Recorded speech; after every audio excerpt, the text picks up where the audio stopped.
আসসালামু আলাইকুম। আমি মোহাম্মদ শাহরিয়ার হাসান। আজকে আপনাদের মাঝে আমি আরেকটি নতুন টিউটোরিয়াল নিয়ে হাজির হয়েছি।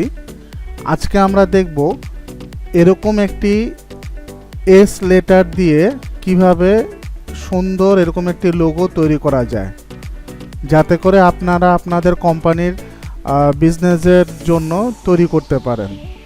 তো কথা না বাড়িয়ে চলুন শুরু করা যাক। প্রথমে আমি ইলাস্ট্রেটর ওপেন করে 1080 বাই 1080 একটি আর্টবোর্ড নিব। আর্টবোর্ড নেওয়ার পর আমরা রুলার অপশন থেকে এখান থেকে একটি রুলার রেখা টান দেব। টান দিয়ে এটাকে আমি অ্যালাইনমেন্ট করে মাঝে মিডিলে নিয়ে আসব। হরিজন্টাল অ্যালাইনে আমি ক্লিক করব, আবার ভার্টিক্যাল অ্যালাইন সেন্টারে ক্লিক করব। ক্লিক করলে এটা আর্টবোর্ডের মিডিল বরাবর চলে আসবে। এরপর আমি এটাতে এই লাইনটাকে সিলেক্ট করে রাইট বাটন ক্লিক করে লক গাইড করে দিব। লক গাইড করে দেওয়ার পর আমি একটি লাইন নিব। লাইন নিয়ে এখানে একটা টান দিব শিফট চাপে, যাতে আমার লাইনটা আঁকা বাঁকা না হয়। লম্বা একটি টান নিয়ে এটার স্ট্রোক কালার দিব 1 pt। তারপরে এটাকে আমি সিলেক্ট করে ইফেক্টে যাব। ইফেক্ট থেকে ডিস্টোর অ্যান্ড ট্রান্সফর্ম থেকে ট্রান্সফর্মে যাব।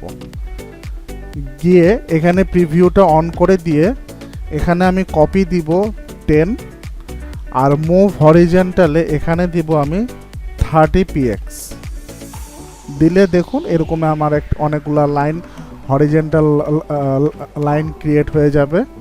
এরপর আমি ওকে দিয়ে দিব। ওকে দেওয়ার পরে এই পুরো সব লাইনগুলোকে সিলেক্ট করে অবজেক্ট থেকে এক্সপ্যান্ড অ্যাপিয়ারেন্সে ক্লিক করব। এক্সপ্যান্ড অ্যাপিয়ারেন্সে ক্লিক করার পরে এটাকে সিলেক্ট থাকা অবস্থায় রাইট বাটন ক্লিক করে ট্রান্সফর্মে যাব। ট্রান্সফর্ম থেকে রিফ্লেক্টে গিয়ে এখানে আমি প্রিভিউ অন করে এখানে দিব আমি 60 দিব, আর এই এক্সিস থাকবে ভার্টিক্যাল থাকা অবস্থা আমি এখানে এটা 60 দিয়ে দিব। 60 দিয়ে কপি দিব। কপি দেওয়ার পরে আবার এটাকে আমি সিলেক্ট করে এগেইন ট্রান্সফর্ম ক্লিক করে রিফ্লেক্টে ক্লিক করব। তারপরে এখানে আমি দিব -60 দিয়ে কপি হয়ে যাওয়ার পরে পুরোটাকে সিলেক্ট করে ধরে আমি শেপ বিল্ডার টুল থেকে সিলেক্ট করে শেপ বিল্ডার টুল নিয়ে আমি এখানে এস শেপ ক্রিয়েট করব। আমি ফিল কালার দিব হচ্ছে রেড, আর স্ট্রোক কালার অফ করে দিব।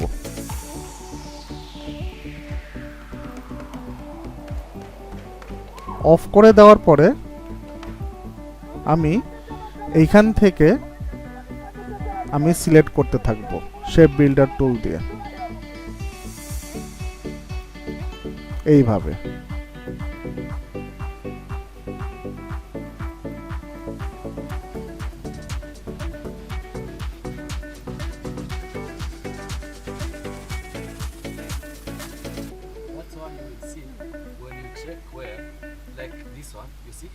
এইভাবে একটা আমি এস এর টান নিব।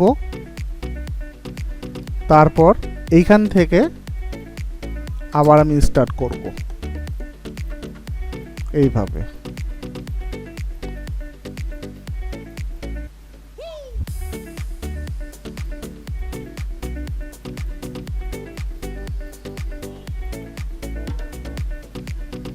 হয়ে গেলে আমি সিলেকশন টুলে গিয়ে আমি এখানে সিলেকশন টুল সিলেক্ট করব, করে সিলেক্ট থেকে সেম যাব। সেমে গিয়ে ফিল কালারে সিলেক্ট করব। এখানে আমি যখনই সিলেক্ট করব দেখেন আমার সবগুলো কিন্তু সিলেক্ট হচ্ছে। আমি চাই শুধু এসটা আমার সিলেক্ট হবে। সেই ক্ষেত্রে আমি সিলেকশন টুলে গিয়ে সিলেক্ট টুলটা নিয়ে বাইরে একটা ক্লিক করে এটাকে আনসিলেক্ট করে দিয়ে দেন আমি সিলেক্টে যাব। সেম থেকে ফিল কালার দিলে ফিল কালারটা সিলেক্ট হয়ে যাবে। দেন আমি এটাকে টেনে এই পাশে একটু নিয়ে আসলাম, আনে আমি এখানে আবার সিলেক্ট করে এই দাগগুলো আমি ডিলিট করে দিব। যখনই আমি ডিলিট করতে যাব দেখেন আমার এটাকেও সে সিলেক্ট করে নিচ্ছে। তো আমি কি করতে পারি, এই ডিরেকশন সিলেকশন টুল এটাকে সিলেক্ট করে আমি আবার এটাকে আবার সিলেক্ট করলে এইটা আর সিলেক্ট হচ্ছে না, এটাই শুধু সিলেক্ট হচ্ছে। দেন আমি এটাকে ডিলিট প্রেস করে ডিলিট করে দিব। তারপরে আমি এসটাকে এই বরাবর নিয়ে আসবো, মিডল বরাবর নিয়ে এসে আমি রাইট বাটন ক্লিক করে আনলক গাইডে ক্লিক করে দিব। দেওয়ার পরে এই লাইনটা আমি ডিলিট করে দিব। ডিলিট করে দিয়ে এই এক্সটাকে আমি একটু বড় করব। বড় করে আমি উইন্ডোতে যাব, উইন্ডো থেকে সোয়াচেসে এই টুলটা অপশনটা আসার পরে আমি এখানে আসব, সোয়াচেস লাইব্রেরিজ মেনু, এখানে আমি ক্লিক করব। ক্লিক করে গ্রেডিয়েন্টসে যাব, গ্রেডিয়েন্ট থেকে ব্রাইটস এটাতে আমি সিলেক্ট করে এই ব্রাইটের অপশনটাকে একটু কাছে নিয়ে আসব। আমি একটু জুম করব। এখন আমি প্রতিটা অপশন সিলেক্ট করে করে করে আমি বিভিন্ন কালার দিব। তো এখন আমি এটা যখনই সিলেক্ট করতে যাচ্ছি তখনই সব কিছু সিলেক্ট হচ্ছে। আমি এটাকে সিলেক্ট করে রাইট বাটন ক্লিক করে আনগ্রুপ করে দিব। আবার এটাকে আমি আবার পুনরায় ধরে আবার আনগ্রুপ করে দিব। তারপর আমি চেক করে দেখব যে কোনোটার সাথে গ্রুপ আছে কিনা। এই যে গ্রুপ আছে, ধরে আনগ্রুপ করে দিব। আমি এখানে আর আছে কিনা আমি এগুলি দেখব। এভাবে আপনারা একটু চেক করে নেবেন সময় নিয়ে যে কোনোটার সাথে গ্রুপ হয়ে আছে কিনা। না, নেই, কোনোটার সাথে গ্রুপ হওয়া নেই।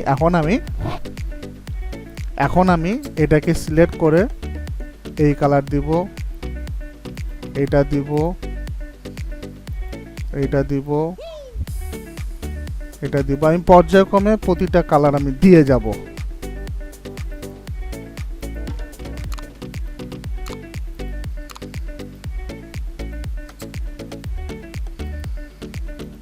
এভাবে দিব, এভাবে দিব, এভাবে দিব, এভাবে দিব, এভাবে দিব, এভাবে দিব। তারপরে আবার আমি মিডল পয়েন্ট থেকে এখানে নিব, একটু এভাবে দিব, আবার এভাবে দিব, এভাবে দিয়ে দেন তারপরে আমি এখানে সিলেক্ট করে দিব। দেওয়ার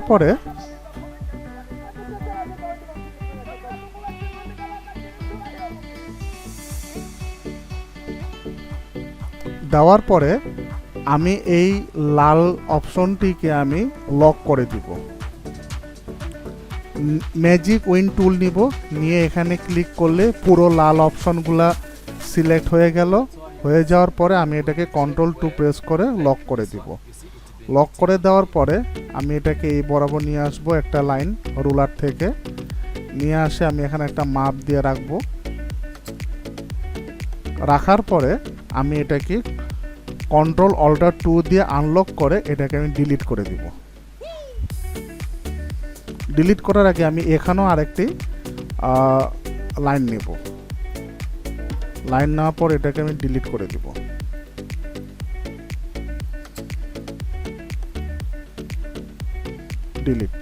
ডিলিট হয়ে গেলে আমি এই লাইন দুটোকে তিনটাকে Ctrl+2 দিয়ে লক করে দিয়ে এই অর্ধেক এজটাকে আমি কপি করব। কপি করে আমি এটাকে রোটেট করব, এইভাবে শিফট চেপে রোটেট করে দেন আমি উপরে উঠিয়ে নেব।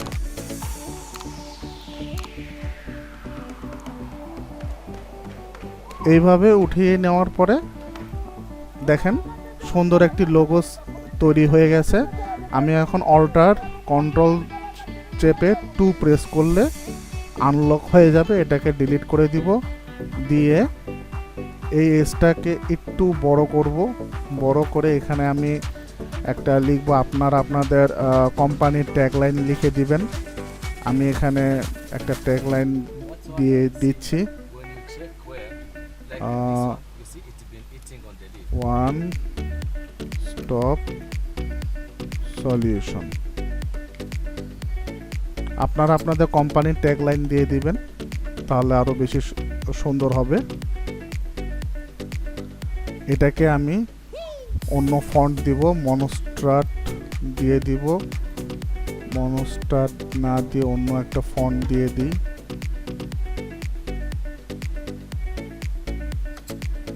আপনারা আপনাদের মধ্যে ডিজাইন করার ক্ষেত্রে ফন্টের কালেকশন খুবই জরুরি। আপনারা আপনাদের ফন্টের সুন্দর সুন্দর ফন্টের কালেকশন তৈরি করে রাখবেন।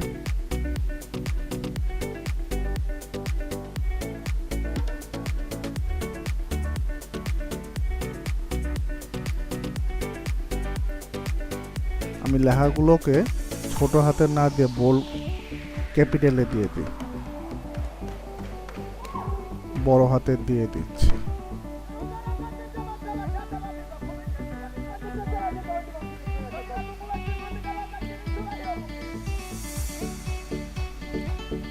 সলিউশন দিয়ে আমি এটা মিডিল অ্যালাইন করে দিই। মিডিল অ্যালাইন করে দেওয়ার পর এটাতে আমি ক্রিয়েট আউটলাইন করে আমি এটাতে অন্য একটি কালার গ্রেডিয়েন্ট অ্যাপ্লাই করে দেখি কেমন লাগে। এইভাবে করে আমরা কালার গ্রেডিয়েন্ট অ্যাপ্লাই করে দেখতে পারি। একটু ডিপ কালার দিই, হ্যাঁ বেশ সুন্দর ফুটবে। এখন আমি এটাকে সেভ করব। ফাইল থেকে গিয়ে এক্সপোর্ট এসে যে আমরা যে জায়গায় লোগোটা আমরা রাখতে চাই সেই জায়গায় আমরা লোগোটাকে আমি রাখবো।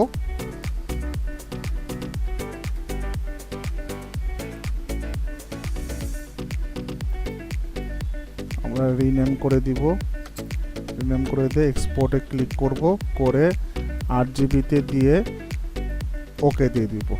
এখন আমাদের লোগো ক্রিয়েট করা শেষ। এখন আমরা দেখব এই লোগোটাকে কিভাবে আমরা মকআপ করতে পারি। তো চলুন মকআপটা আমরা দেখে নিই। আমরা ফটোশপ ওপেন করব। ফটোশপ ওপেন করে মকআপের অনেক টেমপ্লেট পাওয়া যায় ইন্টারনেট থেকে। আমরা একটা সুন্দর একটি টেমপ্লেট ডাউনলোড করে নিব। আমি এখানে আগে থেকে একটা টেমপ্লেট ডাউনলোড করে রেখেছি, সেই টেমপ্লেটটা আমি এখন ওপেন করব।